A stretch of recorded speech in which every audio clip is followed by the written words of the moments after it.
dia harus kejar-kejaran karena kebetulan Pak Bu akan sepeda motoran sama Pak Menteri PUPR baru tiba jam 1. Jadi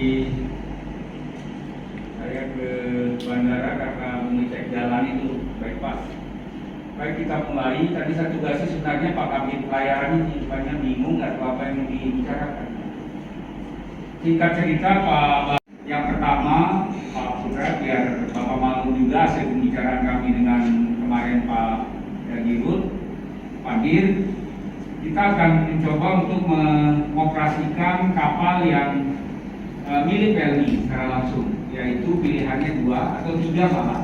Ada Tilong Kabila yang akan masuk docking nanti per 1 Februari.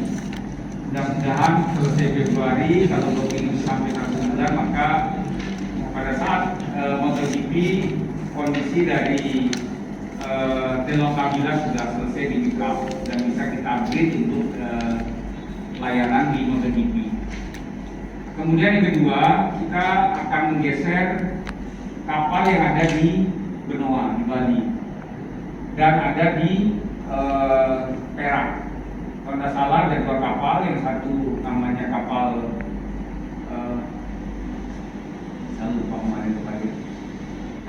biayanya itu juga kemarin dihitung-hitung ada 35.000 US dollar untuk yang Gemini, dan ada juga hampir sekitar 65 juta lah kalau diidealkan belanjanya.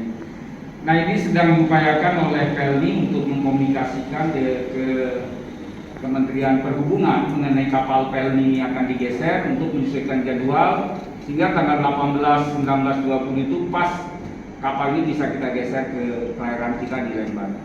Nah, untuk terus sedang kita cari karena banyak sekali regulasi yang harus dipenuhi dan sedang diupayakan juga regulasi ini. Kemarin kita rapat bahwa di Novotel bersama Pak Hadi. Pak Hadi sudah berkunjung ke tempat Bapak juga. Beliau menyampaikan bahwa kondisi pelabuhan sangat memungkinkan untuk kita gunakan sebagai pelabuhan untuk cruise dan juga persiapan untuk MotoGP. Nah, SDP dan tim. Terima kasih Pak Kadis. Ada beberapa poin barangkali seperti kemarin kami juga sudah rapat dengan Polres Lombok Barat. Pada prinsipnya sesuai dengan ketersediaan kapasitas dan fasilitas kami di Gilimas maupun Pelabuhan Lembar, opsi-opsi baik domestik maupun luar negeri dari internal kami yang pertama yaitu sesuai rencana. Nah, saya izin juga menyampaikan barusan saya dibantu sama Pemprov mendapatkan rekomendasi bahwa Pemprov NTB siap menerima kunjungan arus luar negeri. Nah, barusan saya terima ini Pak tadi di BPTD ditandatangan sama Pak Sekda rekomendasinya. Nah, ini nanti kita teruskan untuk menjadi joinnya ke pusat dan saya lapor juga sama Pak Hadi Pak karena beliau kemarin pesan untuk hal-hal yang teknis maupun yang prinsip untuk beliau komitmen bersama. Paketnya itu adalah mengunjungi Lombok sekaligus menonton MotoGP. Nanti setelah penumpang itu balik menonton GP, dia langsung kembali ke destinasi-destinasi tujuan yang berikutnya. Jadi gini Bapak, kemarin itu menjadi diskusi panjang saya dengan teman-teman di Kemenpar, Kemenhub, dan juga ketika kita bertemu dengan Pak Direktur Usaha. Jadi ada 2 kemungkinannya nih. Yang paling visible dan tidak memakan biaya besar, artinya kita bisa menyesuaikan dengan kemampuan kita, mendorong cruise itu untuk domestic cruise. Jadi bukan ansih untuk datang charter ke MotoGP, tetapi dia dapat fasilitas dari negara untuk dia bisa menjalankan domestic cruise. Dan itu sangat diharapkan oleh pihak manajemen dari Genting Cruise yang ada di Jakarta. Kemarin kita ketemu sama Mbak Ika, sama Pak Bram. Jadi Mbak Ika itu berharap dia mendapatkan regulasi dari pemerintah itu untuk menjalankan regulasi cruise. Jadi cruise itu seperti di Thailand, seperti di Malaysia, di Singapura, di Taiwan sudah bergerak. Jadi dia akan bergerak di Indonesia saja, namanya domestic cruise. Nah, itu artinya belanja kita tidak seperti charter. Bayangkan Pak Dir PLN nyampaikan ke kami ada kapal masih di Thailand, kapasitasnya 3.500 sudah amat oke. Tetapi begitu dicek berapa sewanya untuk dia datang 24 hari pergerakannya dari Birlan ke sininya saja itu hampir 116 miliar DP. Jadi udah nggak mungkin. Dan Pelni tidak ada garansi dari BUMN, dia diberikan manajemen oleh BUMN itu untuk manajemen risiko, Pak. Silakan Anda mau risiko tanggung penumpang, ya Pelni lari juga. Kemungkinan pilihan kita yang dipilih ini. Nah, ini kita tidak bergerak, makanya saya sangat berharap Pak Dir ini bisa ikut ikon ini.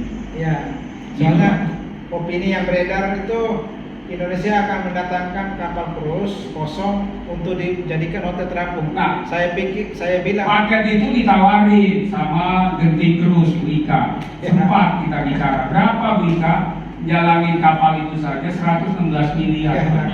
Itu hanya kru, Pak. Jadi non kru, housekeeping dan lain-lainnya itu tanggung jawab saya. Iya. Jadi untuk pasang spray, bersih-bersih, toilet dan lain-lain itu tanggung jawab daerah. Berat Pak biayanya. Nah, yang paling mungkin ini Pak Putra, yang paling mungkin adalah menggeser 4 kapal punyanya Pelni untuk kita jadikan mobil terapung dengan agri. Jadi yang bara-bara itu akan kita angkat sedikit untuk bisa ditempati. Tambahan Pak Kadis, pertanyaan saya, karena hasil joint meeting kita dengan Pak Sandiaga dan seluruh komponen yang terkait menangani cruise, diharapkan Maret itu ada paket cruise yang memang sudah paket cruise luar negeri diminta masuk ke Indonesia. Home-nya itu adalah Benoa dan Gilimas. Iya. Kira-kira bagaimana Bapak dapat informasi itu?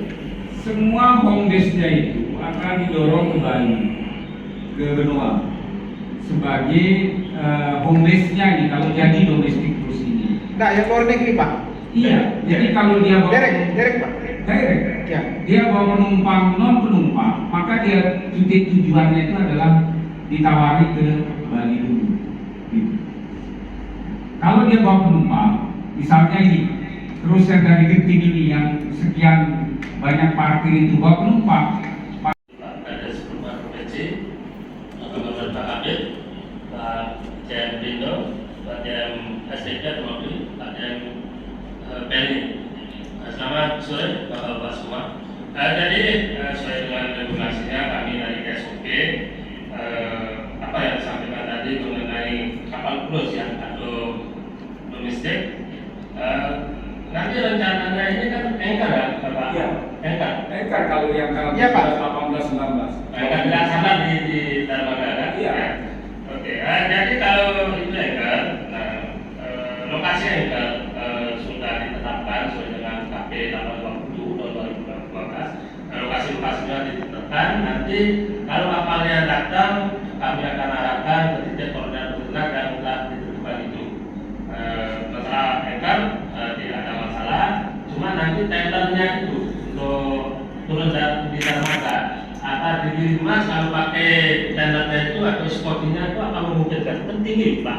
Nanti turunnya dilebar Pak. Oh, turunnya dilebar. Kalau yang domestik itu ya. Kalau turun dilebar tidak ada masalah.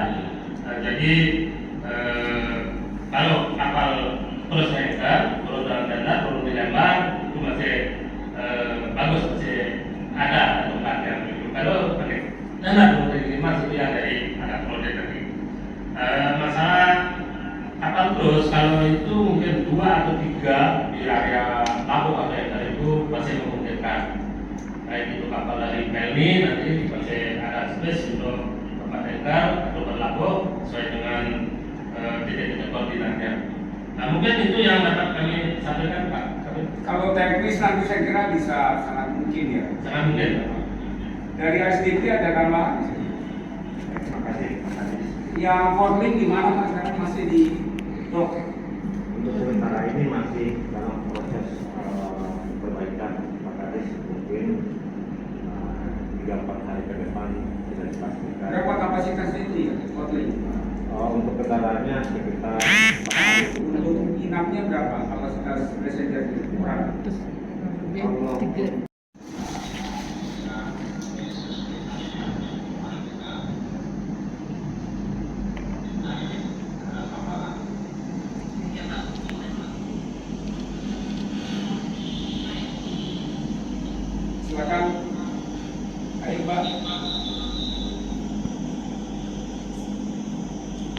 dengan Blimas yang nantinya untuk berlaku di Blimas mengenai kolam bandar atau kolam pelabuhan atau berlaku itu masih memungkinkan, masih cukup luas dan airnya cukup tenang untuk berlaku di sana. Dan mengenai nanti untuk tender seperti apa yang tadi disampaikan bahwa kapal nanti berlaku di perairan di sekitar Blimas dari Lembang maupun pelabuhan Blimas sudah siap.